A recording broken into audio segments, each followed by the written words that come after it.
નમસ્કાર ખેડૂત મિત્રો, હું છું પાર્થ ઠુમર અને કિસાન સાથી યુટ્યુબ ચેનલમાં આપનું હાર્દિક સ્વાગત કરું છું. ખેડૂત મિત્રો, પહેલાં તો એક સારા સમાચાર આપું તમને તો કે આગામી સપ્તાહમાં કેરળમાં વરસાદની શરૂઆત થવી જોઈએ તે ઓલરેડી 2 દિવસ પહેલાં વરસાદ છે તેની આગામી એન્ટ્રી થઈ ગઈ છે અને ધમાકેદાર એન્ટ્રી થઈ છે. તો આ કાંઈક ને કાંઈક અંશે આપણા માટે સારા સમાચાર છે, ખેડૂતો માટે સારા સમાચાર છે, કારણ કે આગામી ચોમાસું છે એ ગુજરાત તરફ આવશે તો તે વહેલા શરૂ થશે. અને ત્યારબાદ વાત કરું તો કે આ જે અઠવાડિયું છે એ ચાલી રહ્યું છે તેમાં પણ મેઘાલય છે, હિમાચલ પ્રદેશ છે અને આસામના જે રાજ્યો છે એ રાજ્યોમાં પણ વરસાદની શરૂઆત આ સપ્તાહમાં થવાની છે અને આ સપ્તાહ પછી આપણે ગુજરાતમાં પણ આ વરસાદ છે એની ધમાકેદાર એન્ટ્રી થવાની છે. તો ખેડૂતો આમ આપણા માટે ખૂબ સારા સમાચાર કહેવાય. અને આના માટે આપણે ખેડૂતો ખબર છે કે ઘણા સમયથી આપણે અલગ અલગ બિયારણની ખરીદી કરતા રહેલા છીએ અને તેમાં પણ જોઈએ તો કે કપાસ છે, મગફળી છે, મરચી છે, સોયાબીન છે,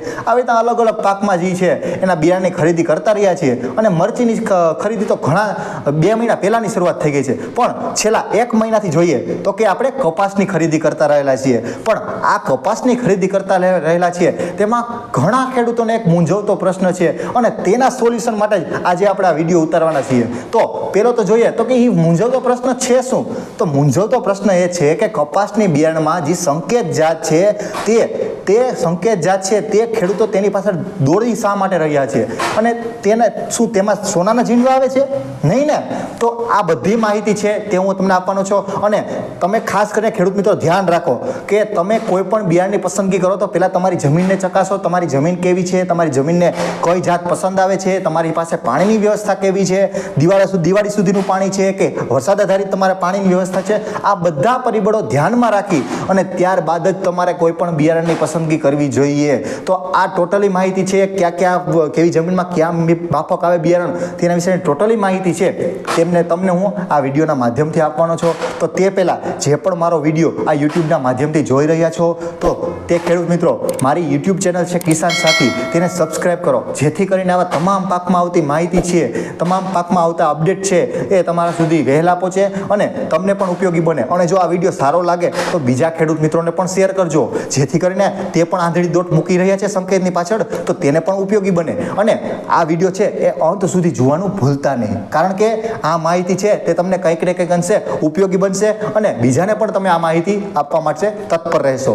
તો હવે હું તમને વાત કરીશ ખેડૂત મિત્રો, કોઈ પણ જાતની આપણે પસંદગી કરીએ તો એમાં મેં તમને કીધું એમ કે જમીન અને પાણી આની વ્યવસ્થા જોઈએ અને પછી જ આપણે કોઈ પણ જાતની પસંદગી કરવી જોઈએ. તો તેમાં હું મારા મતે મેં 3 કેટેગરી પાડેલી છે. તો પહેલાં તો કપાસની બિયારણમાં કે પહેલી તો એવી કેટેગરી છે કે જેમાં તમારે જમીન છે એ એકદમ કરાર કાળી જમીન હોય અને પાણીની વ્યવસ્થા પૂરી હોય તો એમાં કઈ જાતો છે તે ચાલે. અને તેમાં આપણે જોઈએ તો કે સૌની પહેલાં હું તમને વાત કરું તો કઈ જાતો ચાલશે. તો પહેલી વાત કરું તો સૌની પહેલાં તો નવાબ જે આવે છે પ્રભાત સીડનું એ નવાબ ચાલે છે. ત્યારબાદ વાત કરું તો કે આપણે કાવેરી સીડનું ATM આવે છે તે ચાલે છે. અને આ બંને જાતો એવી છે કે થોડાક દિવસો છે એ અન્ય વેરાયટી કરતાં થોડુંક લેટ રહે છે. માનો કે 170 દિવસની આસપાસ આ જાત છે એ લે છે. અને ત્યારબાદ વાત કરું તો આપણે ખબર છે ક્રિસ્ટલ સીડનું સુપર આવે છે તો એ જાત પણ ખૂબ પ્રચલિત છે. અને ત્યારબાદ વાત કરું તો અજીત 155ની જાત છે તો તે પણ ખૂબ સારી જાત છે અને કાળી જમીનમાં માફક આવે એવી જાત છે. તો આ વેરાયટીની વાત કરીએ અને સાથે સાથે તમે જેની વાત કરો છો એ સંકેત બિયારણ છે. તો સંકેત બિયારણ છે તે પણ ભારી જમીન, કાળી જમીન હોય એમાં અને પાણીની વ્યવસ્થા વધારે હોય એ જ ખેડૂત મિત્રોએ સંકેતની બિયારણની પસંદગી કરવી જોઈએ. નહીં કે જે વરસાદ આધારિત જે વાવેતર કરતા હોય તે ખેડૂતોએ સંકેતની પસંદગી કરવાની નથી, કારણ કે તમે એમાં પૂરું ઉત્પાદન પણ નહીં મળે અને તમે એમાં તમારે વહેલી પાકતી જાત હોય ને એ પસંદ કરવાની હોય છે. તો આ રીતે જેને પણ પાણીની વ્યવસ્થા વધારે હોય અને કાળી જમીન, કરાર જમીન હોય તો તેને આ જાતો મેં તમને કીધી એની જાતો છે એ પસંદગી કરવાની હોય છે. અને ખેડૂત મિત્રો છેલ્લે તો ત્યાં સુધી વાત કરું તમને કે જે બિયારણની કિંમત 864 રૂપિયા છે તે સંકેત બિયારણની અત્યારે કાળા બજાર થાય છે. તે ખેડૂતો અત્યારે 2400-2500 રૂપિયા દઈને લે છે. તો શું ખેડૂતો તમે એની પાછળ આંધળી દોટ મૂકવાની નથી. મેં તમને આ જે તમારી જમીન પ્રમાણે આ જમીનમાં જો તમે સંકેત વાવવાની પસંદગી કરતા હોય તો તમને ભાવમાં મળી જાય તો વાંધો નથી. 864 રૂપિયા, 865 રૂપિયામાં પણ તમારે પૈસા વધારે દેવાની જરૂર નથી. આ મેં તમને જે જાતો કીધી બીજી એ જાતો જાતો પણ સારી જ છે અને ઉત્પાદન પણ સારું જ આપશે. તો આપણે છેલ્લા ઘણા વર્ષોથી આપણને ખબર છે આ બે વાવેતર કરતા જ રહ્યા છીએ. પણ તમે ખેડૂત મિત્રો આમાં આપણે જોઈએ તો કે આપણે જે એકબીજા ખેડૂતો વાતચીત કરીને અને સંકેત બિયારણની જાતને મોટી કરી છે અને હાથે કરીને જ આપણે એને બ્લેકમાં વેચવાની ટ્રાય કરી છે. તો આ રીતે ખેડૂત મિત્રો ધ્યાન રાખીએ. આપણે જે જમીન છે એને અનુકૂળ બીજી ઘણી વેરાયટી છે તો તેને આપણે વાવવાનો પ્રયત્ન કરીએ. માનો કે કદાચ તમારે વાવવાની ઈચ્છા જ હોય તો કદાચ એક પેકેટ વાવો, પણ વધારે તમે બ્લેકમાં ન લ્યો ખેડૂત મિત્રો, કારણ કે જે આપણને ખબર છે એ 3 પેકેટ લ્યો એ બરાબર 1 પેકેટ થાય છે. તો એવી કરવાની જરૂર નથી. એમાં જે રેગ્યુલર ઝીંડવા આવે છે એ જ રીતના જે નવાબમાં પ્રભાતનું નવાબ આવે છે એમાં છે, એટીએમમાં છે, એ જ રીતના ઝીંડવા એમાં આવે છે, વધારે ચાપખા લાગે છે. તો આ રીતની વાત કરી. અને જો કોઈ પણ કદાચ બિયારણ હિસે તમારી કોઈ પણ વાત, કદાચ કપાસનું બિયારણ વાવ્યું પણ જો વાતાવરણ અનુકૂળ નહીં આવે, આપણને ખબર છે ગઈ સાલમાં કે કપાસ માટે વાતાવરણ અનુકૂળ નહોતું, તો આ વખતે કોઈ પણ આવા જો વાતાવરણમાં કંઈ ચેન્જીસ થાય તો કોઈ પણ બિયારણ હોય તો એને સર થાય જ છે. તો આ રીતે તમને વાત કરી. તો આપ સૌની પહેલાં તમે આ જે જાત છે એ પસંદગી કરો, કાળી જમીન અને વધારે પાણીવાળી. અને હવે હું તમને બીજા નંબરની એ વાત કરીશ કે જે પણ જમીન છે એ મધ્યમ કરાર છે અથવા તો પાણીની વ્યવસ્થા છે તે ચોમાસું પૂરતી અને શિયાળુ પાક કદાચ અડધું થાય એટલી જ વ્યવસ્થા છે, તો તેમાં કઈ જાત પસંદ કરી? તો તેમાં હું તમને વાત કરું તો કે સૌની પહેલાં તો એક વિપ્લવ 135 આવે છે, વિપ્લવ 135, તો તે જાતની પસંદગી કરી શકો છો. પછી જે આપણે ટર્બો તારક જેનેટિક્સનો આવે છે ટર્બો વેરાયટી, તો ટર્બો વેરાયટી છે તે પણ બહુ સારી છે. પછી એક જે નવાબ કંપની પ્રભાત સીડનું આવે છે તેનું જ RX 125ની જાત છે, મોટું ઝીંડવું થાય છે. તો આ જાત છે તો તે પણ ખૂબ સારી છે. ત્યારબાદ વાત કરું તો કે લિયોકોટ, એ પણ પ્રભાત સીડનું આવે છે, તો તે પણ એક બહુ સારી જાત છે, તો તે પણ વાવેતર કરી શકો છો. પછી એક JK કંપનીનું 99 નંબર આવે છે, તો JK 99 તો એ પ્રચલિત જાત છે, તો તે પણ તમે વાવી શકો છો. અને રાશિ કંપનીનું આપણને ખબર છે કે 659 659G છે, તો તે પણ એક બિયારણની સારી જાત છે.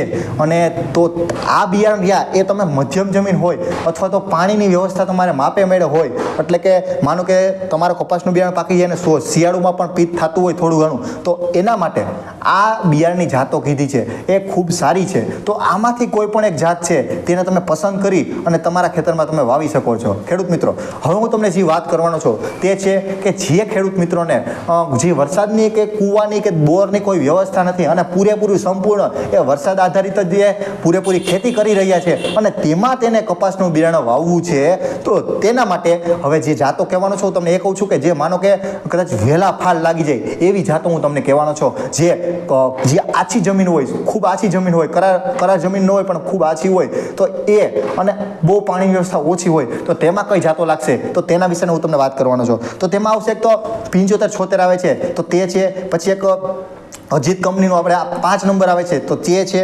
અને વેદા કંપનીનો આપણને પ્લેટિનમ આવે છે, તો તે જાત છે. અને આમાં જોઈએ તો કે વીઘા દીઠ ઉત્પાદન છે એ તમને સરેરાશ તમને કદાચ ઓછું મળશે, પણ જે આ વાત કરી એમાં ફાલ પણ વહેલા લાગી જાય છે. હવે અને જે મધ્યમ મેં તમને વાત કરી એમાં પણ ફાલ વહેલા લાગી જાય છે. અને જ્યારે મેં તમને પહેલાં જે કપાસની વાત કરી હતી કાળી જમીન અને કરાર જમીન, તેમાં થોડુંક ચૂસિયા પ્રકારની જીવાત છે તેનું પ્રમાણ વધારે રહે છે.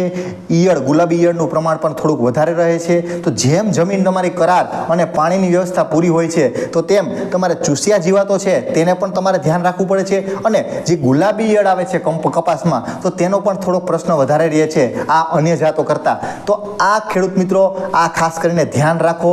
મેં તમને વાત કરી એમ કે તમે અત્યારે આંધળું અનુકરણ કરીને બીજા ખેડૂતોનું કે ભાઈ બાજુવાળાએ આ વાવ્યું, આને આ કર્યું, મારા હગાએ આ લીધું, મારા હગાએ સંકેત લીધું, પણ તો ખેડૂત મિત્રો એની જમીન કેવી છે, આપણી જમીન કેવી છે, તમે બધું પરિબળો જોવો અને ત્યારબાદ જ તમે બિયારણની પસંદગી કરો. તો આવી રીતના ખેડૂત મિત્રો કોઈ પણ પાક હોય તો આપણે ખાસ કરીને આપણી જમીનને કયું માફક આવે છે તો તે ખાસ કરીને ધ્યાન રાખો. અને આપણને પણ ખબર છે, આપણે લાઈવ ઉદાહરણ આપવું તો આપણે ગમે કોઈ પણ સગવડ પણ કરવા જાય તો આપણે જોઈએ તો કે આપણે પહેલાં એનું બધું જોઈએ છીએ, ખાનદાન જોઈએ છે કેવું છે, તે વ્યક્તિ કેવી છે જોઈએ છે, એનો બિઝનેસ શું છે એ જોઈએ છે. તો એ બધી વસ્તુ આપણે નક્કી કર્યા પછી આપણે જે છે એ સગવડ નક્કી કરીએ છીએ ને, તો સેમ ટુ સેમ ભાઈ આ વસ્તુ ખેડૂત ભાઈઓ એવી જ રીતના છે કે આપણે જે પણ બિયારણની પસંદગી કરી એ પહેલાં તમે એનું બેકગ્રાઉન્ડ જો કે એ બિયારણ છે એ કઈ જમીનમાં અનુકૂળ આવશે, કેવું પાણી હશે તો અનુકૂળ આવશે, અને ત્યારબાદ જ તમે એ બિયારણ છે તેની પસંદગી પસંદગી કરો ખેડૂત મિત્રો. તો મારી એક અંગત સલાહ છે કે કોઈ પણ બિયારણ એકની પાછળ તમે દોડોમાં ખેડૂત મિત્રો, અને આપણો જે ભાવ છે એ આપણા ભાવથી જ તમે લ્યો. વધારે ભાવ આપવાની જરૂર નથી. મેં તમને અલગ અલગ બિયારણની ઘણા ઓપ્શન આપ્યા છે. તો આમાંથી તમે કોઈ પણ બિયારણ છે તે તમે વાવી શકો છો અને ઉત્પાદન તમે સારું લઈ શકો છો. જો ખેડૂત મિત્રો તમને આ વિડીયો ઉપયોગી લાગ્યો હોય, જો તમને એમ લાગ્યું હોય કે આ ખરેખર તમારા માટે ઉપયોગી બન્યો છે, તો બીજા ખેડૂત મિત્રો છે, તમારા ભાઈબંધો છે, તો તેને પણ શેર કરો, જેથી કરીને તે પણ જે આ કપાસની વેરાયટી છે તેની પાછળ આંધળું અનુકરણ ન કરે અને તેને પણ ઉપયોગી બને. અને જો આવો જ વિડીયો જોતા રહેવો હોય તો મારી કિસાન સાથી યુટ્યુબ ચેનલ છે તેને સબસ્ક્રાઈબ કરવાનું ભૂલતા નહીં. મારા આવા રેગ્યુલર અપડેટ તમામ પાકમાં છે એ આવતા રહેશે. અને મરચીનું વાવેતર કરતા હોય તો મરચીના વિડીયો પણ આ ચેનલમાં તમને રેગ્યુલર મળતા રહેશે. તો ખેડૂત મિત્રો, કિસાન સાથી તરફથી આપનો ખૂબ ખૂબ આભાર.